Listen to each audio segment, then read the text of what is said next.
Hello guys, welcome back to my another vlogs. Guys, तपाईँहरू सन्चै हुनुहुन्छ होला। आज चाहिँ मलाई त्यस्तो है मुडै थिएन। आज घाम एकदम डह्रो लागिरहेको छ गाइस।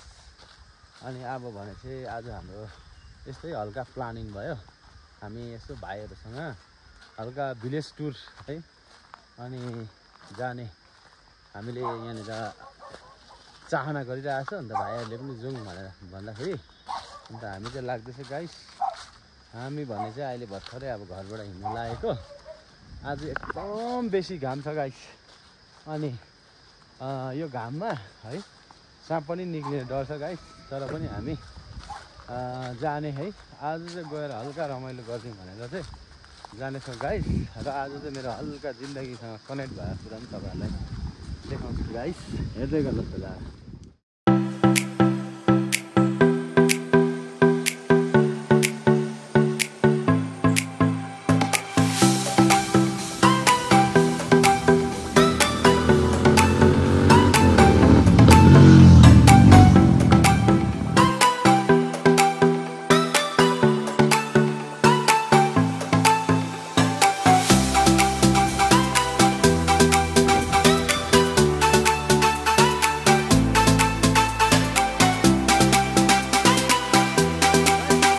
हेर्नुहोस् न, अहिले भर्खरै यहाँनिर एकदम डरलाग्दो भालु है। म पनि कन्फ्युज भएँ, डर पनि लाग्यो टाढोबाट देख्दा गाइस हो।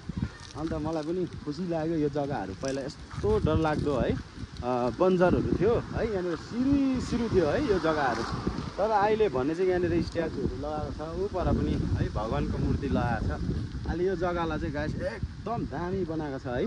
अनि हाम्रो क्षेत्र विधायक सञ्जित खरेल सरले बनाउनु भएको हो। र गाइस उहाँलाई पनि मेरो तर्फबाट धन्यवाद दिन्छौँ। किनभने अहिले एकदमै यो जग्गा दामी भएर चाहिँ यहाँ टुरिस्टहरूको लागि चाहिँ एकदम दामी भएको छ गाइस। हेर्नु सक्नुहुन्छ है गाइस। हेर्दै गर्नुहोस् होला गाइस।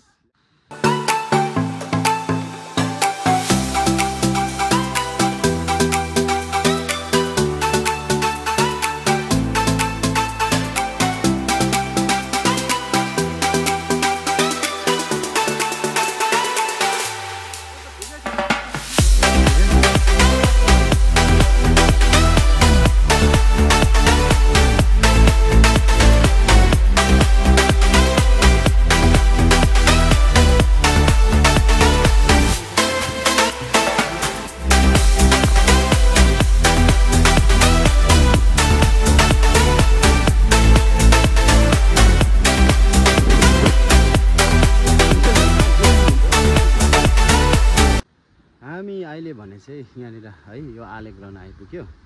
अन्त यो ग्राउन्ड चाहिँ एकदम दामी छ गाइस। यो ग्राउन्डसँग चाहिँ हाम्रो जीवन लाइफहरू है हल्का मेरो जीवन लाइफमा टचिङ छ यो ग्राउन्डको चाहिँ। पहिला हामी चाहिँ नामथाङबाट घर जाँदाखेरि चाहिँ यही बाटो जान्थ्यो है। यही बाटो आउँथ्यो अनि हाम्रो होल्ड चाहिँ यहीँ हुन्थ्यो है। यहाँनिर चाहिँ गाउँको दाजुहरूसँग एकदम क्रिकेट खेल्थ्यो। यहाँनिर मजा आउँथ्यो गाइस। अनि यहाँको चाहिँ एउटा कथा पनि छ है। उहिले हाम्रो बाजेहरूले भन्थ्यो यहाँनिर पानी भरेको हुन्थ्यो है ड्याममै यहाँनिर। अनि यहाँ बिचमा चाहिँ कमलको फुल हुन्थ्यो अरे क्या। अन्त त्यो कमलको फुल चाहिँ जो पनि टिप्नु गयो भने त्यो मान्छे मर्थ्यो भनेर हाम्रो बाजेहरूले भन्थ्यो है। कथा हो कि सही हो कि त्यो चाहिँ थाहा भएन गाइस। र अब भने चाहिँ हामी चाहिँ अब है यो आलेमा नआइकन चाहिँ है यो ग्राउन्डमा नआइकन चाहिँ डाँडा जाने चाहिँ है कुनै चाहनै भएन जस्तो हुन्छ है। अब चाहिँ हामी डाँडा जानेछौँ गाइस। By by. हेर्छ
उकालो अब अझै छ हाम्रो गन्तव्य सकेको छैन र आउँदा आउँदै थाकेर अब हामी चाहिँ हल्का है अब यहाँनिर खाजाहरू खाने निर्णय गरेको छौँ र आज भने चाहिँ जोको फेरि आज चाहिँ फाल्टै छ डिस चाहिँ हो गाइस र नामथाङमा चाहिँ फास्टफुड पनि सानो छ है त्यहाँनिर चाहिँ धेरै आइटमहरू बनाउन सक्दिनँ मेरो फास्टफुडमा र आज भने चाहिँ तपाईँको यहाँनिर हामी हल्का बनाएर खाने र गाइस तपाईँहरूलाई देखाउनेछौँ र तपाईँहरू पनि ट्राई गर्नु होला।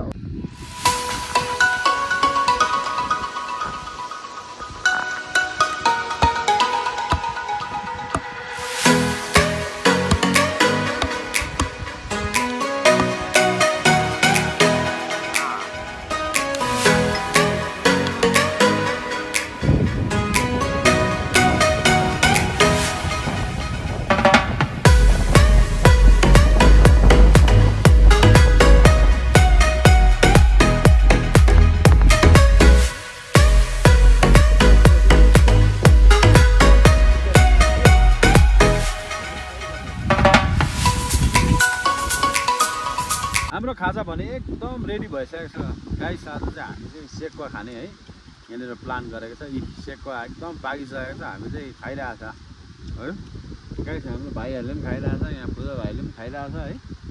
अब चाहिँ यो खाइसकेर चाहिँ गाइस हामी चाहिँ माथि जानेछौँ।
फाइनली गाइस अहिले हामी चाहिँ यो डाँडामा आइपुग्यौँ है। यो जग्गामा एकदम दामी यो जग्गाको भ्यूहरू तपाईँले देखिसक्नुभयो होला।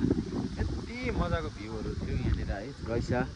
मलाई पनि खुसी लाग्यो र आजको दिन पनि यहाँनिर है यो जग्गाहरू देख्दाखेरि एकदम है हल्का माइन्ड पनि भारी भइरहेको थियो है। एकदम फ्रेस भयो आज यो जग्गामा आएर चाहिँ गाइस।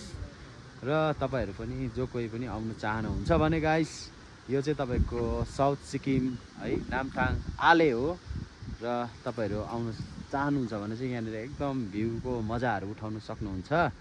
र अर्को कुरा चाहिँ के भन्छु भने गाइस यहाँनिर चाहिँ तपाईँहरू आउनु भयो भने है यहाँनिर चाहिँ मैलाहरू नफालिदिने है। यो जग्गालाई एकदम साफ सुग्घर हामीले राख्नुपर्छ किनभने हामी नेचरको पनि ध्यान है गर्नुपर्छ गाइस। अनि अन्त अर्को कुरा चाहिँ के भने गाइस यहाँनिर तपाईँहरू आउँदाखेरि एकदम बी केयरफुल है। यहाँनिर एकदम अप्ठ्यारो जग्गाहरू छ। यो जग्गा एकदम है नानीहरू लिएर आउँदाखेरि है तपाईँहरूले याद गरिदिने। र अब चाहिँ फेरि हामी चाहिँ आज चाहिँ अब है गाइस अब गाडीमा जानेवाला छौँ हाम्रो साथीहरू हामी है। र आजको मेरो आजको डेको भ्लग पनि हजुर यहीँ नै समाप्त हुनेछ गाइस। र तपाईँहरूले हेर्दै गर्नुहोला र तपाईँहरूले मलाई सपोर्ट गर्नुहोला, माया गर्नुहोला। फेरि पनि म तपाईँहरूलाई मनपर्ने नयाँ नयाँ कन्टेन्टहरू ल्याउन सकेको हुँ guys. By by, love you.